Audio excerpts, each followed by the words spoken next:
Welcome to Punctuation for Court Reporters, video number 63, using a comma for missing words. I'm Ken Wick. Let's get started. So this video will cover using a comma for missing words in a particular case. I want to start off with a compound sentence as a baseline, and that sentence is, to err is human and to forgive is divine.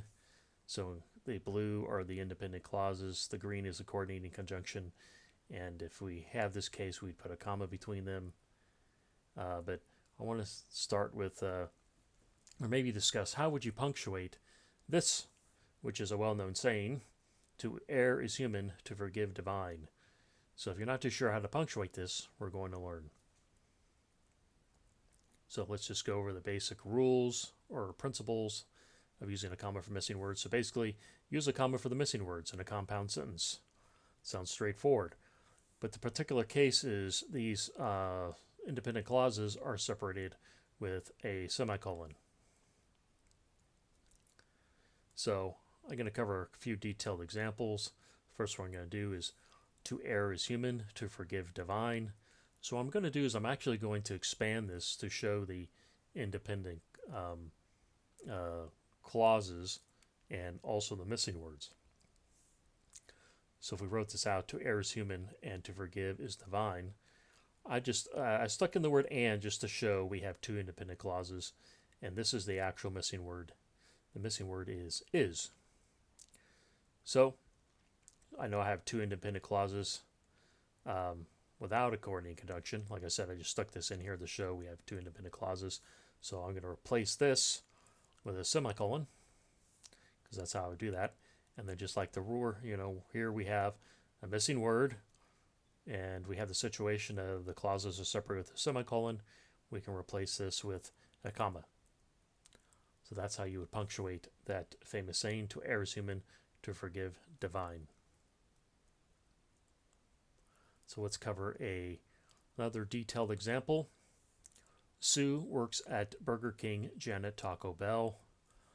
So how would you punctuate this? Well, once again, I'm going to expand it to show the two independent clauses and the missing words. So Sue works at Burger King and Janet works at Taco Bell. So once again, I'm just showing the separation. This and is just showing the separation of the two independent clauses. And Janet works at Taco Bell. The works at, these are the missing words.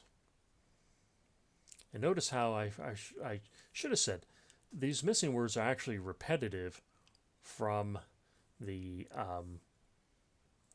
preceding or from the first clause. So once again, let's continue our detailed example. I replace this and with a semicolon, and then I replace the missing words with a comma. That's how you'd punctuate this. Sue works at Burger King, Janet Taco Bell. So I'm just going to do two examples without expanding them. The admission fee for children is $5, for adults $10. Here, this comma probably represents the word it is, or the word is. Probably it is sounds a little bit better, but the admission fee for children is $5, for adults is, or it is $10. So this is the missing words based upon, you can see it's the same missing words as the previous independent clause, so we just put a comma. And now this sentence, my capital gains in 2019 was $10,000, in 2020 $12,000. Once again, we have the semicolon separating the two independent clauses, and this comma represents, was or it was, but it's basically the missing words from the previous sentence or previous independent clause. So that's that is those two examples.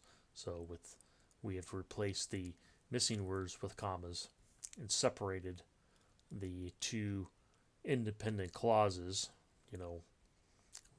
with missing words with a semicolon. So the last slide I want to cover is actually the book example from the GRM. And here it is. I just want to state that this text in green is actually the missing words from the subsequent independent clauses.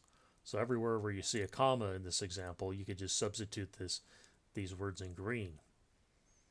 So employees age 55 and older are eligible for complete physical exam every year. For those between 50 and 55, these words every 2 years. And those under 50, you can substitute these words every 3 years. It's actually best to read through this example, stick in the words, and go, oh yeah, that is how that works. So once again, here's an example where the independent clauses are separated with semicolons, and the missing words are replaced with a comma. So, my previous examples is just 1 or 2 words, but here's an example where it's literally, what is that? 2, 4, 6, 7 words. Okay? Well, that's it for replacing or using a comma to replace missing words. I can ask you to subscribe to my videos. If you like the video, hit like, and check out my videos and books. Thank you.